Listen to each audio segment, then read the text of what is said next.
Today on the show, I am so excited to welcome our guest, Rachel Kelly. Rachel Kelly is a clinically trained therapist and somatic healer who specializes in healing anxious attachment and the nervous system, allowing you to feel safe to create a life beyond your wildest dreams. Rachel is also a client of ours here at Her and just such a wonderful person. I'm so excited to have you here, Rachel. So thank you so much for being on the pod. Yes, thank you so much for having me. I'm really excited to be here today.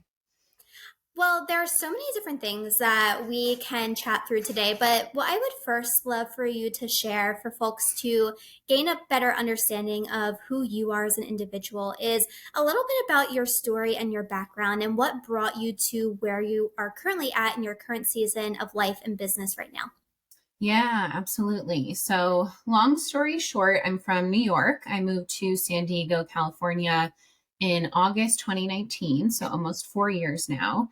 And I come from the clinical social work background. So, I went to college at Clark University, got my undergrad in communications, and then had the choice of doing a free fifth year program to get my master's in communications or head back to New York from Massachusetts to get my master's in clinical social work. So my parents were both therapists. My brother's a school psychologist. It kind of runs in the family.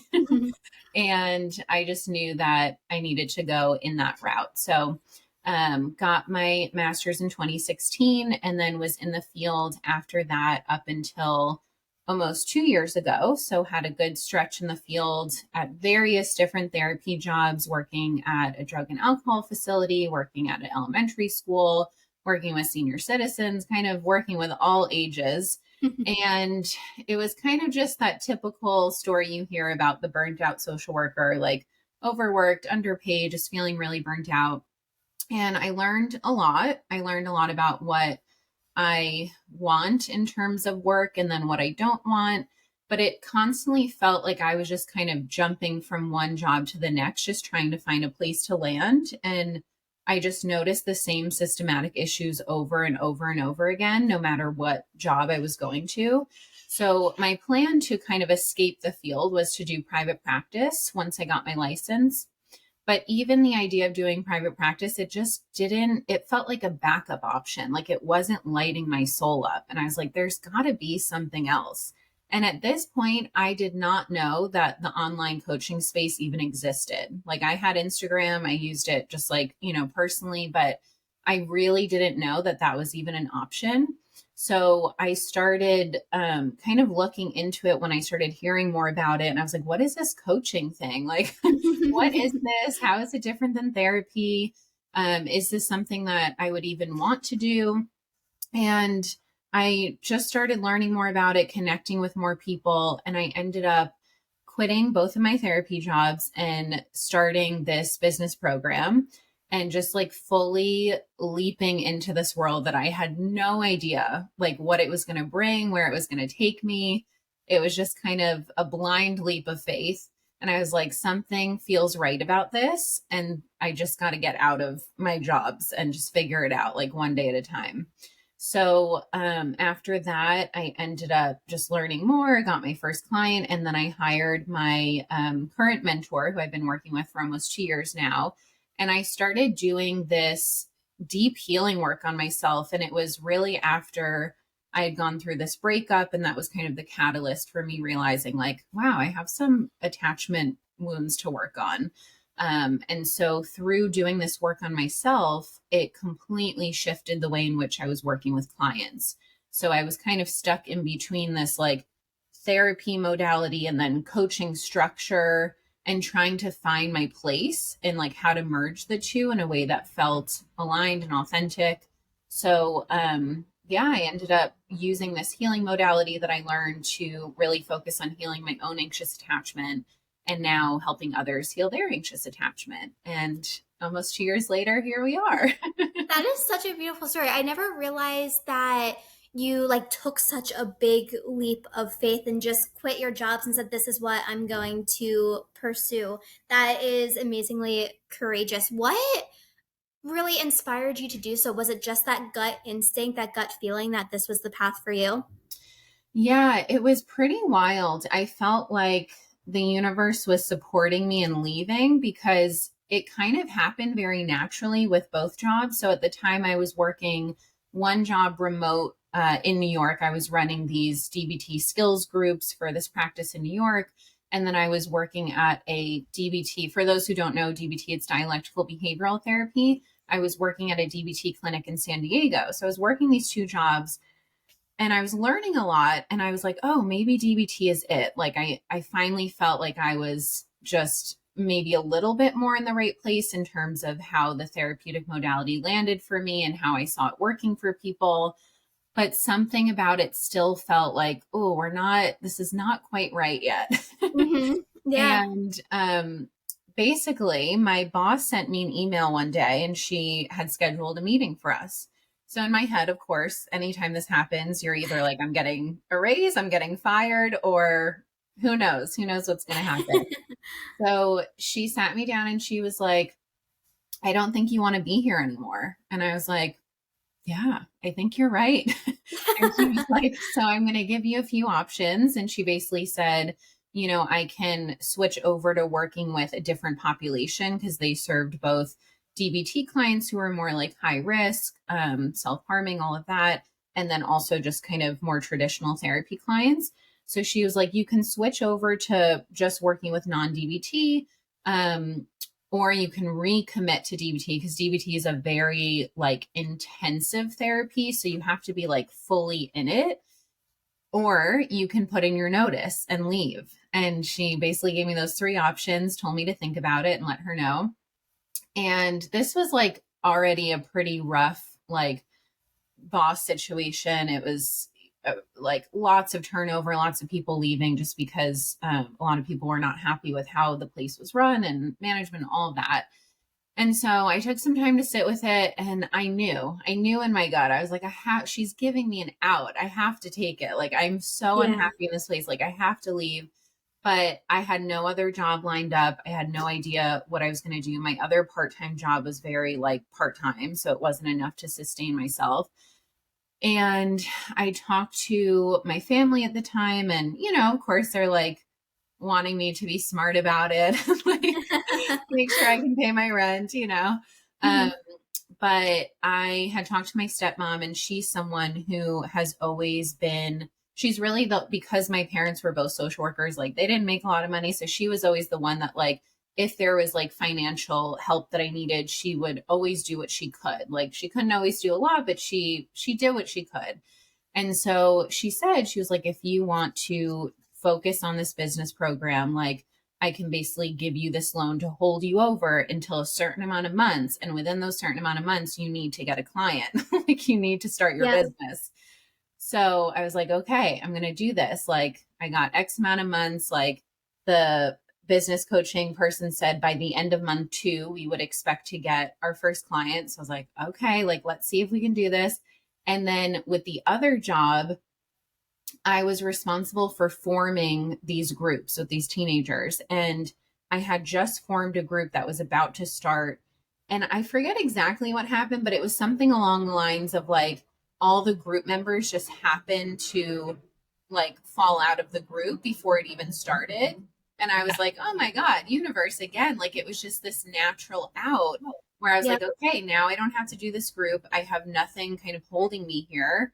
The owner did try and like keep me there longer and like use my contract, all that. And I was like, all right, let's figure out a way to to negotiate this. Yeah. So how to get a little crafty.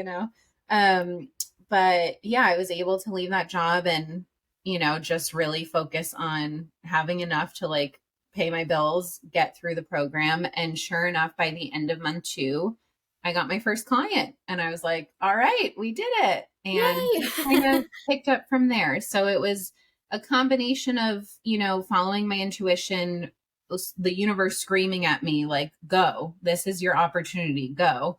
And Yeah. then fortunately having, some family support and just helping me in the in between. So That's amazing. And so, something I want to shift into too, because I know this is such a large bulk of your work, mhm. is attachment wound. And you mentioned that that is a lot of the work that you were doing as you were making this shift right into the coaching world and realizing like some of the inner work that you needed to do through the mentorship that you gained through your mentor in order Yeah. to better support the folks that you were working with. So, for folks that don't know what attachment wounds are, what attachment theory is, would you be able to break that down a little bit for us? Yeah, absolutely. So essentially, if you think about all of us as children, our attachment style forms even before we're born. Like it starts forming in utero. And this is, when you hear about generational trauma, generational wounding, like this is what we're talking about of like mom having her own attachment style in childhood and then having that affect the way in which your parents are raising you as a child. So there are four main types of attachment styles. So this is how the baby and the caregiver form their attachment with one another. So the ideal attachment style that we're all looking to form with our parents when we're babies is secure attachment. So this means that mom and dad can maybe leave your crib for a moment and you Mhm. trust that they're coming back. So maybe the baby starts crying when mom leaves the room, when it's time to go to bed at night, and you know that mom is going to be there to or dad is going to be there to come and support you and give you that attunement. So attunement just means that the caregiver is in tune with the child's emotions. And it's super simple, but it's something that all of us as children didn't get all of the time. We definitely got it some of the time, some of us more than others. But in this modern world where parents are working, they're, trying to take care of their own mental health, they're, doing all these things, it's nearly impossible for a parent to be able to be in tune with the child's emotions 100% of the time. That's just Mhm. not realistic. And so it's not any fault of the parents. It's more just understanding how in this modern world, like children are being raised and how that affects them. So the other more insecure types of attachment are anxious, which is what I've worked on healing, which is essentially that you're getting your emotional needs met, that attunement inconsistently.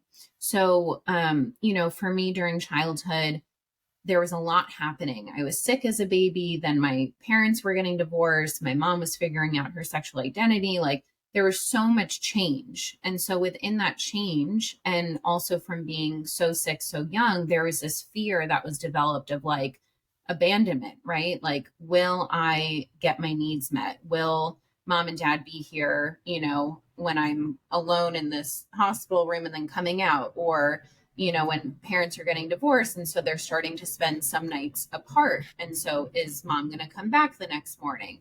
Right. So Mhm. with all of that change happening, there was so much inconsistency. And again, my parents were literally just doing the best they could. They were, had a lot of their own traumas that they were going through. And so this developed that anxious attachment, which essentially is just a really deep fear of abandonment. So this can show up in relationships where you're feeling the need to kind of grasp on, you don't fully feel safe being alone. There's a big element of control where your body feels like it needs to like control everything to feel safe, especially if things felt out of control during childhood. And then the other two attachment styles, so there's fearful avoidant, and then there's dismissive avoidant. So another word for fearful avoidant is disorganized. So it's kind of like you have a combination of anxious attachment and avoidant, which can feel a little tricky because you're like, I really want this close, attachment with my parents, and then later on as an adult with other people, but I'm also equally terrified of not getting my needs met. I'm equally terrified of feeling such close intimacy. And this can be with parents that maybe you felt anxiously attached to because you didn't know if you were going to get your needs met, but there was also some element of fear as a kid. So maybe parents had a temper, maybe they, were fighting a lot, and it just felt really scary. So whatever it might be.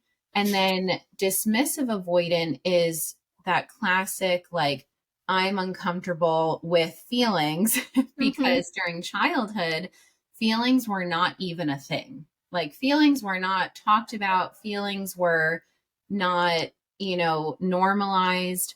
And so growing up as an adult, then when you're kind of met with that intimacy, it feels really scary to even get in touch with your own emotions in a really deep way, let alone with someone else.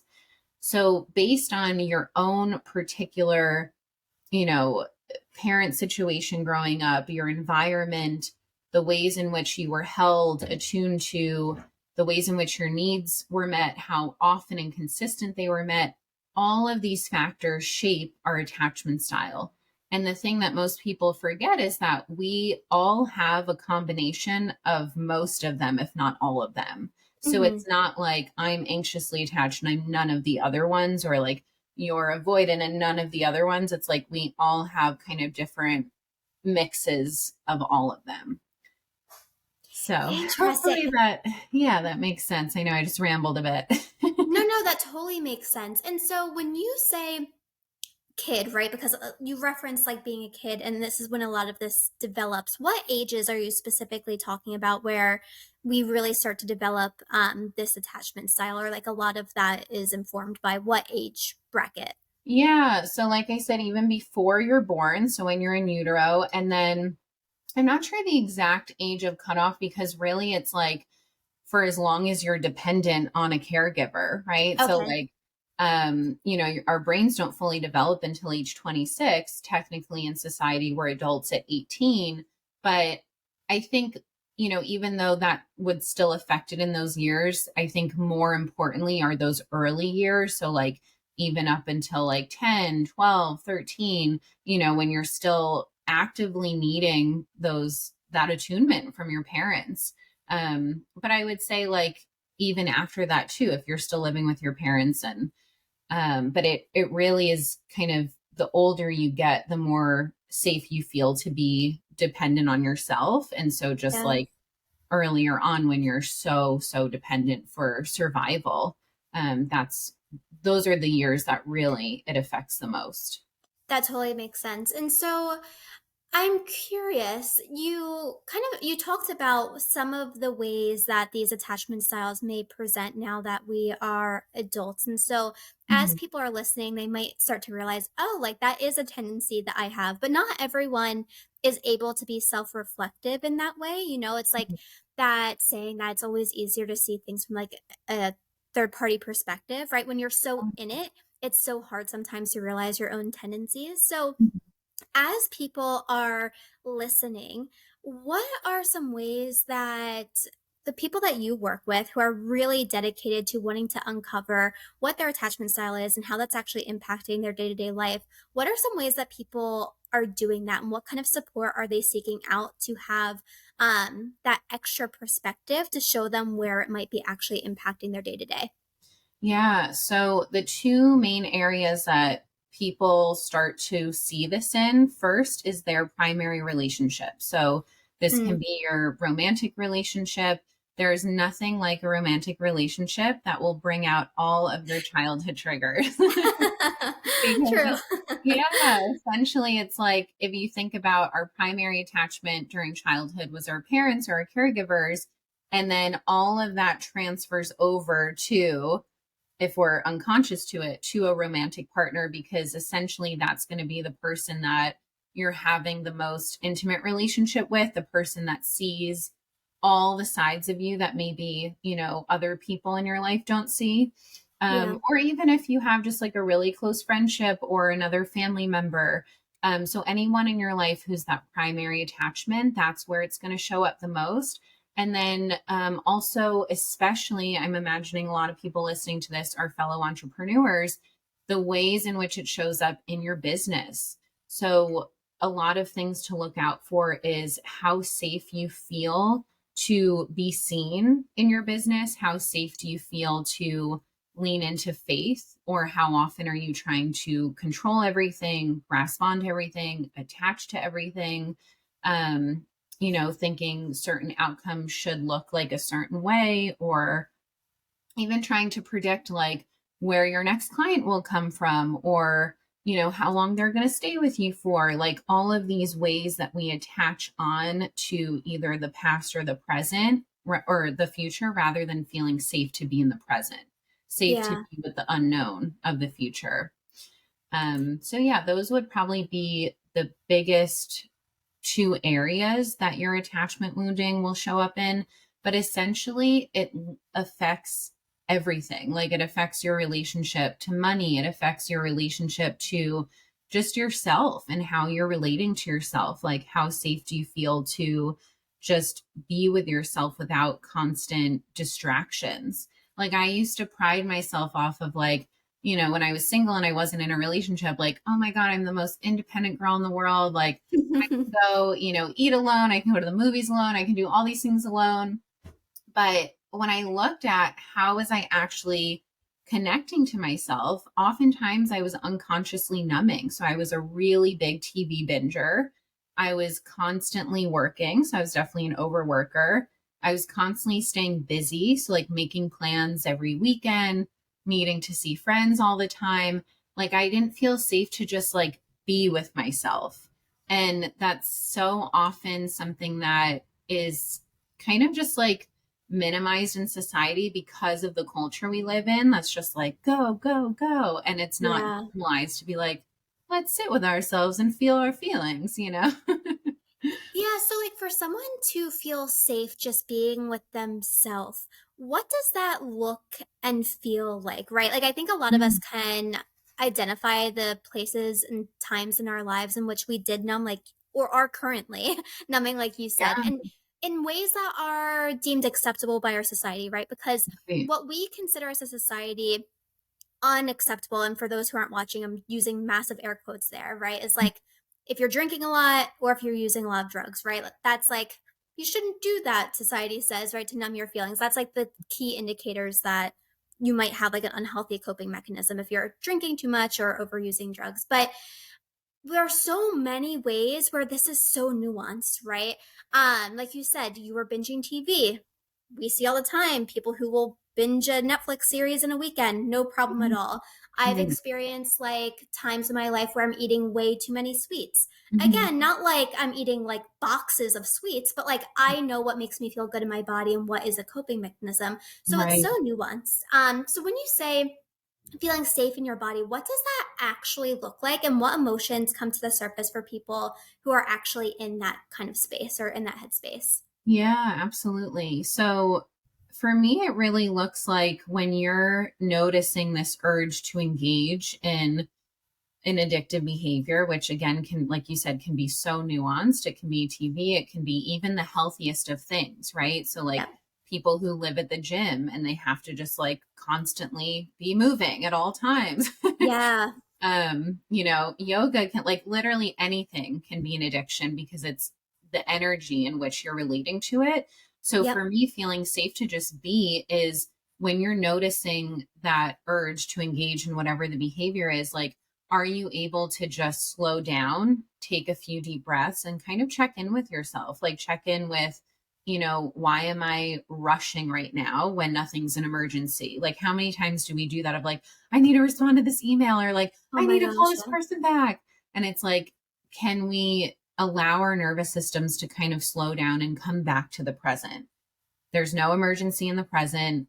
Can we just take a deep breath and actually listen to what our bodies are needing? So for me, that even looks like if I am really needing rest, but I know I have a whole to do list of work, am I able to prioritize taking a quick nap or just laying on the couch, listening to a sound bath and just like putting my hands on my body and breathing for a few minutes? Like, just taking moments throughout the day to slow down and to show our nervous system like there is no bear chasing us, there's no emergency, that email can wait, that phone call can wait. Yep. Because oftentimes with anxiety, it's discerning between what's an actual threat and what's a false threat, and our bodies often don't know the difference. Yep. Especially with the way in which we are just relating to ourselves and to each other in this world that is so normalized. So it could also look like, um, you know, again, like honoring what it is you're needing. So if you're needing rest, if you're needing alone time, maybe you're someone that needs to have every single day planned out, like on the that used to be me on the weekends of like I need my weekends to be filled. And so for example, this past weekend I didn't have any plans, and I knew that, Mother's Day was could be a little bit of a triggering day for me because I lost my mom. So the old me would have just been like, okay, I need to have plans that day. I need to stay busy. I need to like have a distraction. And instead, it's like, can I just allow space in my day to have no plans and to allow myself to just literally take it moment by moment? Like, okay, how am I feeling right now? What do I feel like doing? And really taking time and space to come home to yourself. So for me, that looks like spending quality time with myself where I'm not numbing or distracting, but I'm connecting back to me and how I'm Hmm. feeling and, my purpose, what I like to do. And so, for example, this weekend, that was taking some time to just like read a really good book and journal. And I do meditation and chanting every day. So, taking time to do those. I took a nice long nap. I sat with some grief that came up with my mom. So, when I say like sitting with feelings, it means when you can feel in your body that there's that emotion that wants to come up, and your immediate response is like, okay, let me go back to work. Let me like run to my friends. Let me go to the gym. Like just going and kind of ignoring it. Like, can you get still with yourself, even if it's for 2 minutes, 3 minutes, and Yeah. allowing space to just feel however it is you're feeling? And this applies not only to painful emotions, but it also applies to celebration and joy. Sometimes I was just talking about this with a client, like sometimes we receive, you know, beautiful news, like, that whatever dream is coming true and like some exciting thing is happening, and we don't take time to really land in it and just like take a moment and be like, wow, like this is amazing, right? And just like noticing how that feels and just Yeah. honoring it and celebrating it rather than being like, okay, gotta go to the next to do. So it's really just taking those small moments throughout the day that add up to check in with yourself, to notice how you're feeling, to feel the pain that needs to be felt, and to celebrate and experience the joy in the present moment without always rushing to the next thing, the next thing, the next thing. I love how you brought up that it's not just sitting with the pain, but it's also sitting with those celebratory feelings, because I think that a lot of the time when we're talking about numbing or like that sense of urgency that you mentioned, it's oftentimes like pushing past the painful experiences. And there's not a lot of emphasis on how many of us, especially I see this a lot with the women that we work with, push past the celebratory things happening in their life because they don't want to take up space, right?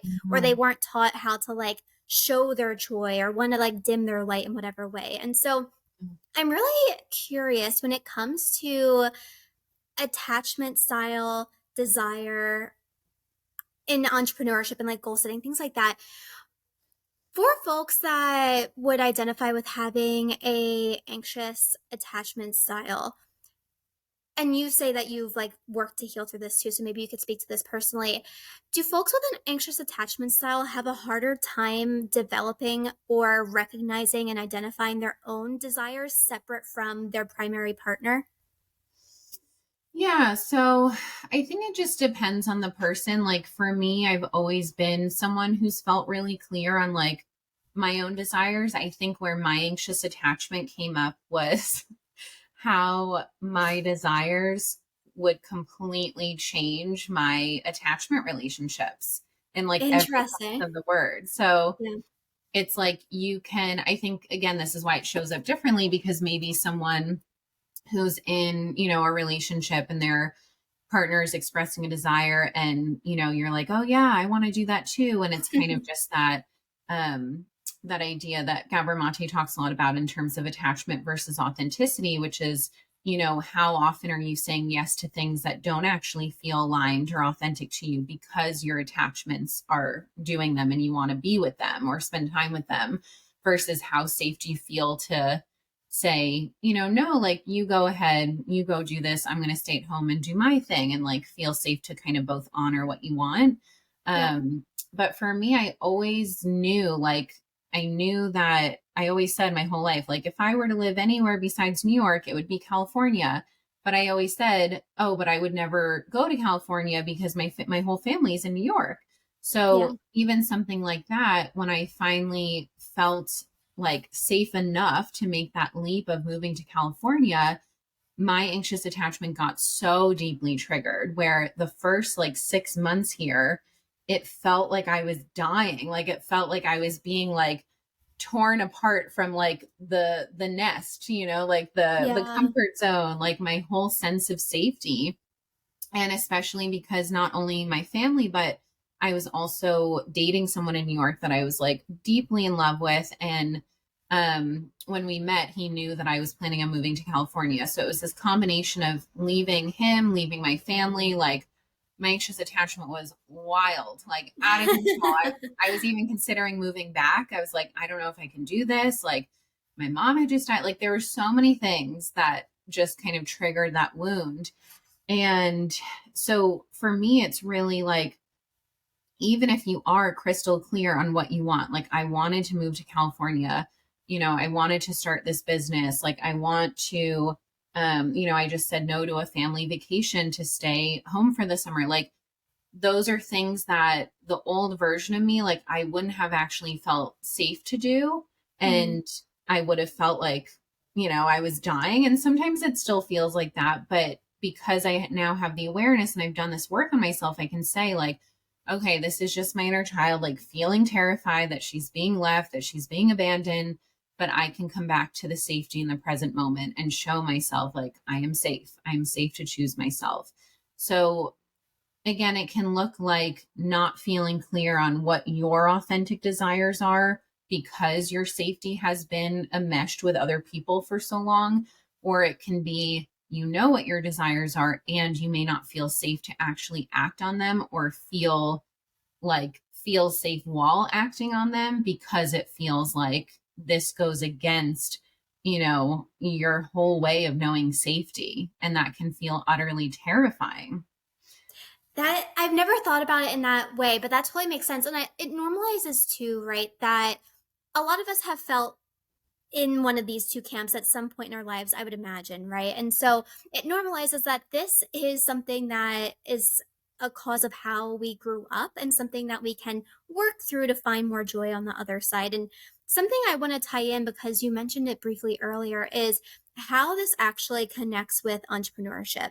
Hmm. And as you were talking a little bit ago, you mentioned like this state of urgency, right? Of like, I Yeah. have to respond to this email right away, or I have to get to this phone call right away. As you were talking about ways that we can ground ourselves in and counteract that first thought or that first instinct. And Right. so I would love for you to share a little bit about first how the attachment styles specifically show up in leadership and entrepreneurship. So as we're running our businesses, what that looks like, and Yeah. then how we can actually start to work through some of these things that are showing up for us so we can show up better for our community and our clients. Yeah. Oh, this is a big one. I know. So let's see. It literally, okay. So if you're an entrepreneur, that means that just like being in a romantic relationship, it's almost like you and your business are so intimate that all of your trauma responses will show up.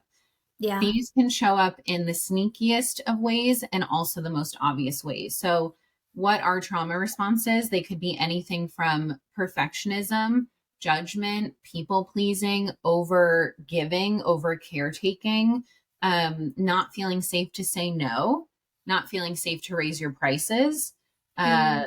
giving away too much stuff for free and then feeling resentful. So, not feeling safe to, honor what you actually need. It can be a lot of noticing when you're seeking external savings. So I used to do this shit all the time. Like, and my mentor would have to call me out when things would start to feel really hard and scary in business of like, this is a lot, what's happening. Like, it's just a whole new ball game. And we go on Instagram, there's like all these different coaches launching their offers and selling their services. And I went through this period where I was following all these different business coaches, and every time they were like launching something, they were like, this is the thing that's going to help you, quantum leap or like, this is the thing, da da da. And I would get sucked in. Like, I would get sucked into that like dopamine hit of like, oh my God, like they have the thing. I just need to go sign up with them and they're going to just like solve all my problems. Yeah. So I noticed that like for me, I really had to be so intentional about what I was consuming and absorbing. And I went through a period where I literally had to mute the stories and the posts of all these different business coaches because it took me away from myself. Right. And Yeah. it's different if you are feeling really grounded and secure in yourself and you're absorbing this information and you're being able to kind of take what's helpful, leave what's not, or, really get connected to like what feels like an aligned investment in your business of like, yeah, I'd like to work with this coach or this seems like this could be helpful. Rather than, oh my God, I'm gonna do this and they're gonna save me and then this. It's like that feeling of like this feels so hard and I just want someone to save me. I want someone to fix it for me. And that is all your inner child. So your inner child just feels scared, they just want someone to swoop in and save them and be like, I got you. And with entrepreneurship, with each kind of stage of your business, with each layer of growth, will come that new layer of challenges where your fear might get, to a whole new level where you're like, this feels really, really scary, or your perfectionism might start to really come out. I mean, before doing this work, I always laugh with my mentor because we were like, to think that I didn't think I had perfectionism. I was like, yeah, I don't struggle with that. Like, I was always the kid at school that I was fine getting a B. Like, I didn't need the straight A's. Like, so I was like, yeah, I'm not a perfectionist. And then starting this business and looking at the ways in which my perfectionism would show up, even in doing this healing work of like, oh, Mm, like I didn't notice that I was feeling shame there and I like bypassed that or I projected onto this person. Like I would start to get really perfectionistic around my own healing. And that's how mm, sneaky it can be, right? Because like yeah. we're not always aware of these things. So I think in entrepreneurship, it's understanding that like you are just it's just you and you, and like yes, you may have support, you may have guidance, you may have an amazing mentor like I do, and no one can save you but you, no one can grow this business but you, no one can make your dreams come true except for you. And when we start to really let that sink in, we're like, holy shit, it's up to us, which is both exciting and again can feel really scary and overwhelming of like, oh my God, if I want to do this thing, like I have to do it. Yeah. And so, yeah, I think it's just noticing like where those protectors are coming up. Like for me, with clients, it was a lot of like not feeling safe to leave Voxers unread and like feeling like, oh, like, are they going to be okay if I don't respond right away? Yeah. Also, control, like thinking about how if I were to launch something and my brain would immediately attach on to like, oh, this is how I'm going to, get enough money for my trip next month, or like, this is the thing that people are going to sign up for, like constantly trying to figure it out, right? Like figure out how things are going to go. And Yeah. that's oftentimes that need to know protector of like, as children, it didn't feel safe, a lot of the times to not know things, not know what was going on in your family, not know what was going to happen, if your family was moving or switching schools or whatever it may be. And so as adults, we have a really hard time being with the unknown, and the unknown can feel really scary, but it also can be such a source of magic where, the universe will give you something even better than you could have imagined. And that control, that need to know, those protectors just kind of squash the joy out of it, squashes the magic out of the unknown. So I would say if you're listening to this and you struggle with any of that, right? And looking at how, even just the way in which you're relating to your clients, are you feeling like possessive over them? Because with anxious attachment, again, it's like fear of abandonment, and that can show up with your clients. Like, are your clients going to leave you? And you feel that fear, Yeah. feeling secure enough in your own services to, and your own self, really. It's like believing in your own self to know that even with change happening, or even with clients coming and going, or whatever that might look like, that you are still safe, that you are still connected to your own unique medicine and magic and wisdom. I love that. I always tell people that entrepreneurship is the biggest mirror and the biggest reflection tool because it brings so much of this stuff to the surface. I've Hmm. experienced a lot of uh, my attachment style and different things come up in my intimate relationships, but nothing quite hit the nail on the head as like being the leader of my business and Yeah. realizing all of these patterns that I didn't even know that I had, or maybe weren't coming to the surface in a lot of my different personal and intimate relationships, were Right. so fiercely front and center when I was running my business. And it took me a while to even realize the thought patterns that were deeply ingrained to make me act the way that I was. Like for me, it was a lot of perfectionism and also people pleasing. I Yeah. was in the beginning not discerning at all about who I was working with or like how people were treating me or my team. Once I brought on a team, I started to be more protective, right? I was caring for other people more than myself, but Right. like not being discerning about that, not having boundaries, replying to things super quickly, creating this false sense of urgency between me and my clients or me and my team, right? Right. Which all stemmed from like this anxious attachment type of stuff that was coming up. And Yeah. it took a while to realize like this isn't serving myself, my team, or our clients. And that brings me into my next question is like when we are showing up in our businesses in this way, I'll give the example of the urgency, right? Of like Mhm. responding to Slack messages right away, answering calls right away, answering emails right away.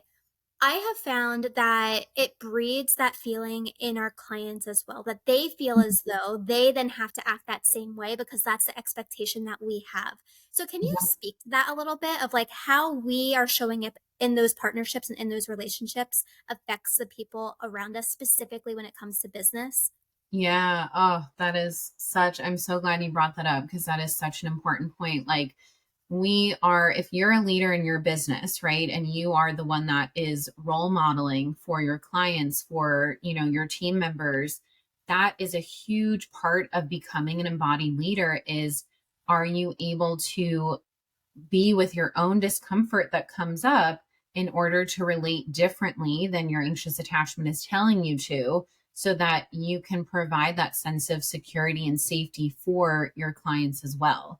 So if Yeah. I'm constantly, responding to things right away, that is setting the expectation that that's what they should expect. So then if I'm all of a sudden taking, hours to respond and they're like, huh, like Rachel usually responds really quickly, like what's going on? That's going to create this sense of inconsistency, which can be like re-traumatizing from childhood, right? So, Yeah.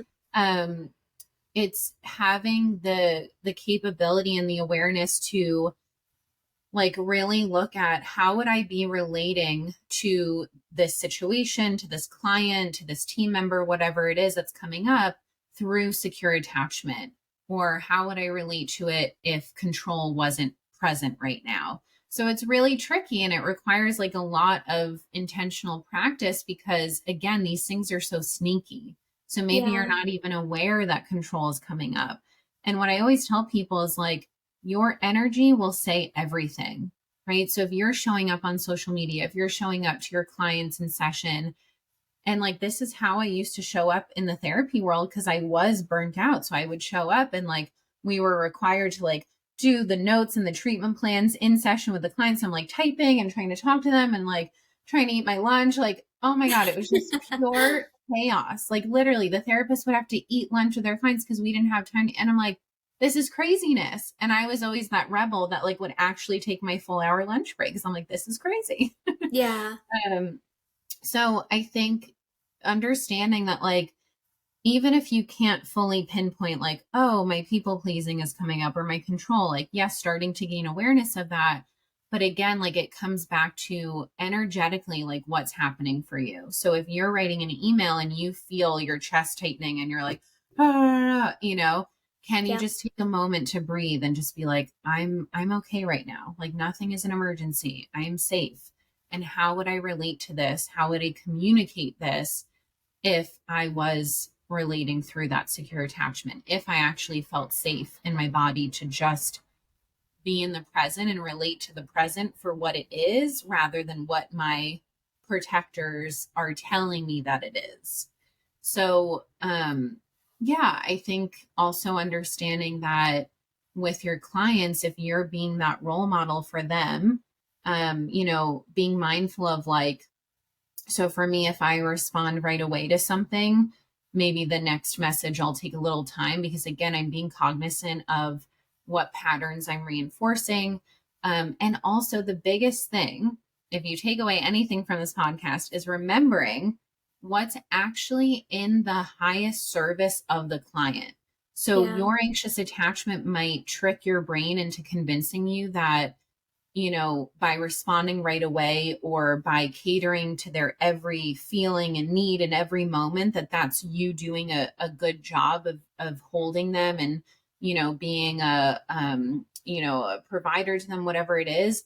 But that's not actually helping them. Like, there's this quote around the deepest form of compassion is allowing people to go through the suffering that their soul is meant to go through. And I think as an anxiously attached person, that's literally the hardest thing to do is to watch someone suffer and know that like you can't fix it and that you trying to fix it is actually depriving this person of going through what they're meant to go through, the lessons, the learning, the healing, the growth that's meant to come from that experience. And yeah, understanding that like if you're, at least my role with my clients is my job is to empower them to become the leaders in their own lives. It's not to become dependent on me. Right. And I think with anxious attachment, this is kind of the ugly side of it is that there are a lot of coaches or mentors or therapists or whatever role you play that there's so much fear around, is this person going to want to stay with me, that there's this subconscious sneaky way that they almost want the client to become dependent on them. And absolutely. there's a huge difference between the work that I do with my clients in terms of like providing the sense of co-regulation of being held, of being supported and guiding them back to them, right? That's my role is like, I'm going to co-regulate with you. I'm going to be there with you and hold you, but I'm going to guide you back home to you rather than someone who's like, you need me. So don't you dare think about, breaking our contract, right? Like that's a completely different energy.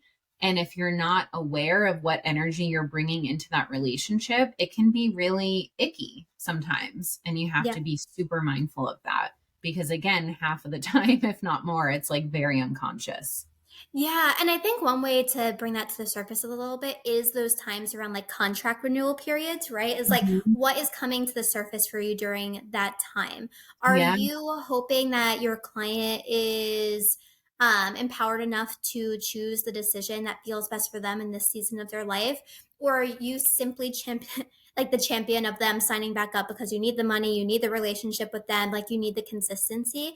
yeah, I think a lot of us who have owned a business have probably been in a space where consciously or unconsciously, we have felt ourselves really wanting to continue a relationship with someone, even if it wasn't good for us or even if it wasn't good for the client. And so I think during those times in which the relationships have a chance to end or continue and seeing the energy that's present is a really good time to kind of dictate what type of attachment you're having with that person at that time. Like for yeah, us, we have gotten a lot of feedback specifically for VA clients where we have set them up over 6 months to the point in which now they don't need us mhm, anymore because they feel so organized. They feel so good in their business. We got all of the muck out of their business and they feel excited and empowered again in their business. And one way to look at that as a business owner from a profit perspective is like, not great.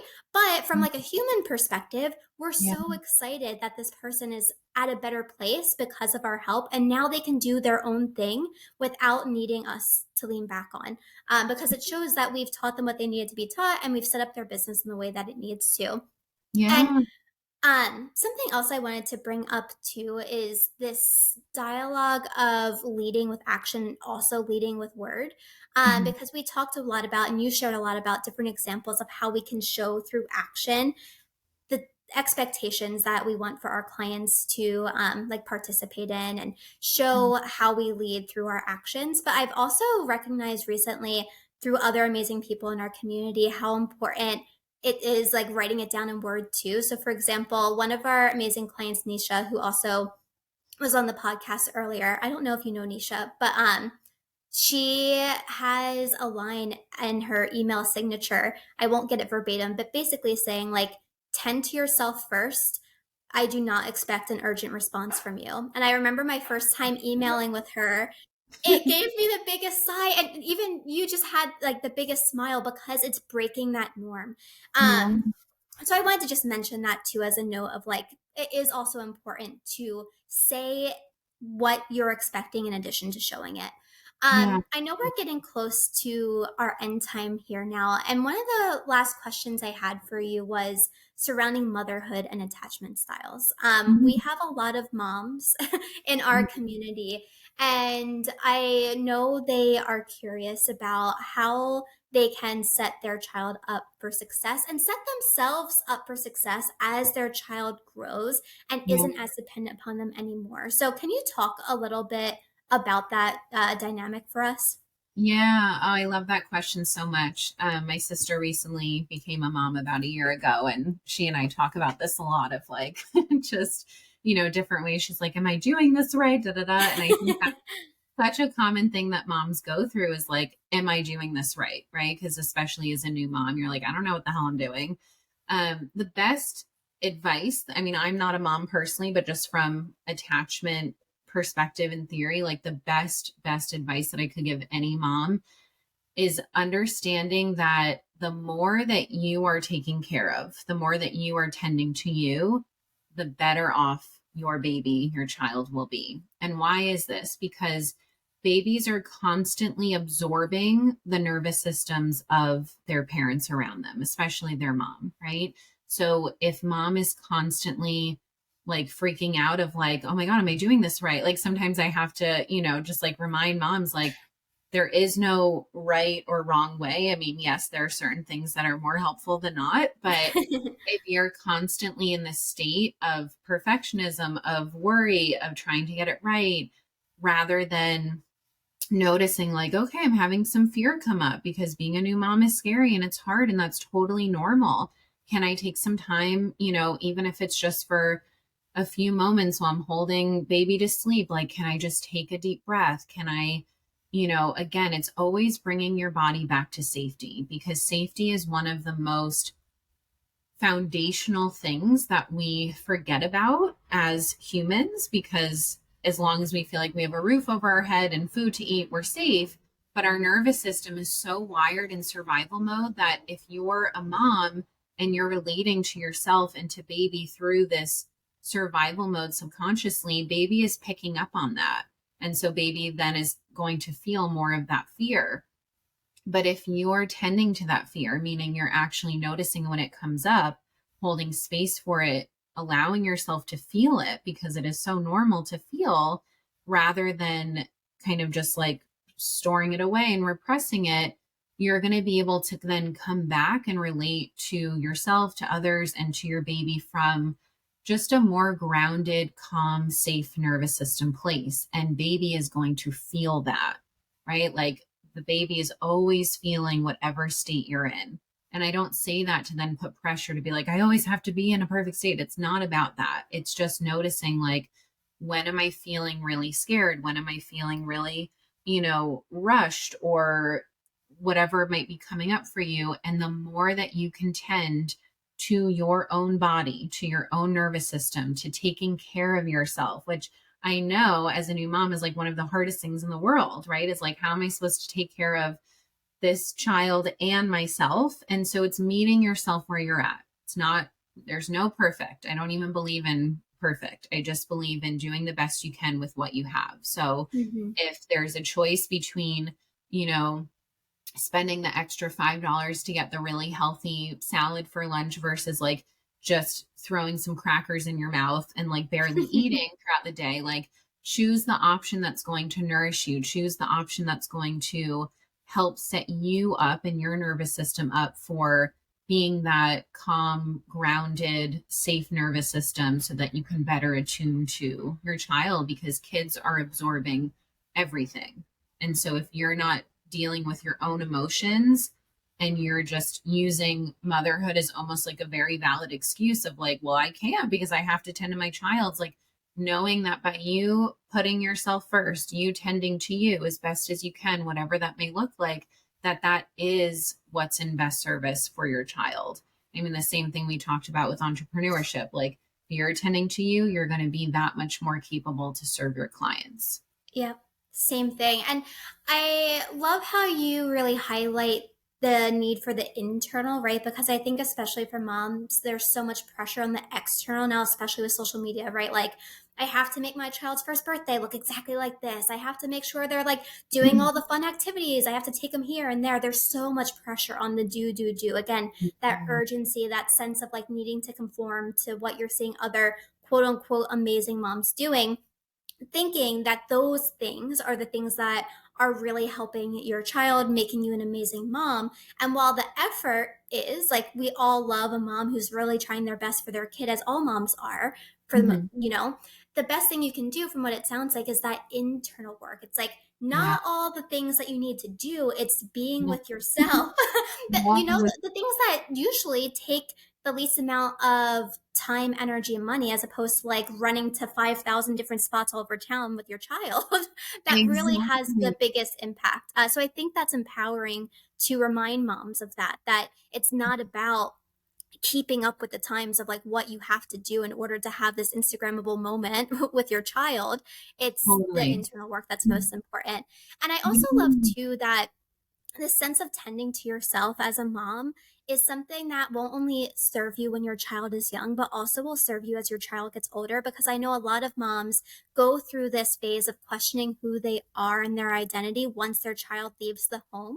And Mhm. so the more you can connect with yourself from the time the child is little, the better off you'll be in terms of setting yourself up for success when it is time for your child to transition into more autonomy, I would imagine, right? 1,000%. It's kind of just this idea of less is more, right? Yeah. Like if you're constantly, like you described, if you're constantly running around trying to keep up with appearances, like really focus on what matters, right? And I know it's hard. I know it's hard in a world where we live on Instagram and people compare left and right, and that's how you're measuring your own job as an entrepreneur, as a mom, as whatever you're comparing to. But comparison is also a protector. It's also a trauma response. It's just another way that you disconnect from your own truth, your own authenticity. And so, especially with motherhood, less is more. Like if you don't have the energy to throw a big first birthday party, I promise you, your child will not even remember. They won't care. And if that's going to allow you to take the extra rest or time and energy that you need for yourself, that is the best birthday gift that you can give them, right? And I know that that may feel like selfish or whatever, but like literally no one cares except for like these lies that your brain comes up with, like I'm going to look this way, I'm going to look like a bad mom. It's like no, like you choosing what actually like you need to do for yourself is literally the best thing that you can do. So Yeah. simplify. Less is more. Like being a new mom is a big enough job. You don't need to add like a whole circus to it, you know? Absolutely. And like you said, same thing goes for entrepreneurship or like any other phase of life that you're in. I think that phrase of less is more and Hmm. really committing to being grounded in yourself and what you actually need is Yeah. the medicine that we all need, rather than so much external energy. So I Yeah. so appreciate you sharing that. And we could do a whole other episode on like boundaries and the term selfishness, right? Yeah. But I think that people will really gain a lot of value from what you had to share today. So I'm so grateful that you did. I want to give you a chance to share more about where people can get in touch with you, the work that you share with folks, and how they can engage in that work. And then we can go through a few rapid fire questions I've been sharing with all of our guests. But for now, you have the mic. Share where Okay. people can get in touch. Perfect. Yeah. So the main place I'm on is in Instagram. So I'm again following the motto less is more. I don't try and do like a million different platforms. I'm just really on Instagram for right now. So my handle is at Rachel _Kelly _ coaching. So you can find me there. And then kind of tying into this whole conversation, I am launching my first course and it's called the Secure Entrepreneur. So this course is for entrepreneurs like myself who have struggled with anxious attachment and really teaching you how to kind of not only look out for when these symptoms of anxious attachment come up, but how you can relate differently. So we have a whole module on boundaries, on, the divine feminine and masculine energetics of leaning back, action, kind of balancing those two, since most of us lean either one side or the other. And if you're anxiously attached, it's more on the side of doing rather than feeling safe to kind of lean back. And yeah, I teach you all about the inner child, the nervous system, kind of doing a deeper dive into attachment theory and just the specific ways that this will show up in your business. Because even if you're not aware of it, it is 1,000% there. So the wait list is open. So you can head to the link in my bio to sign up for the wait list to get early bird pricing. You also get free access to my meditation series.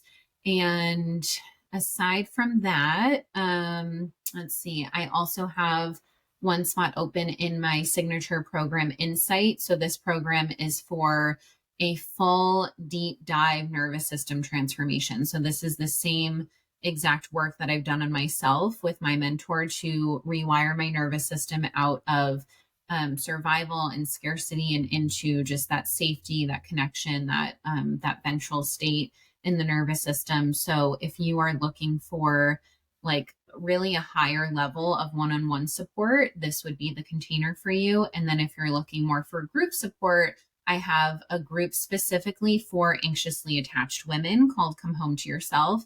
And it is, yeah, just a really special container where we dive into all of the things anxious attachment. So those are kind of the main things I have to offer right now. And I love just connecting on Instagram. So my DMs are always open. Feel free to reach out, ask any questions, just say hello. I'm there.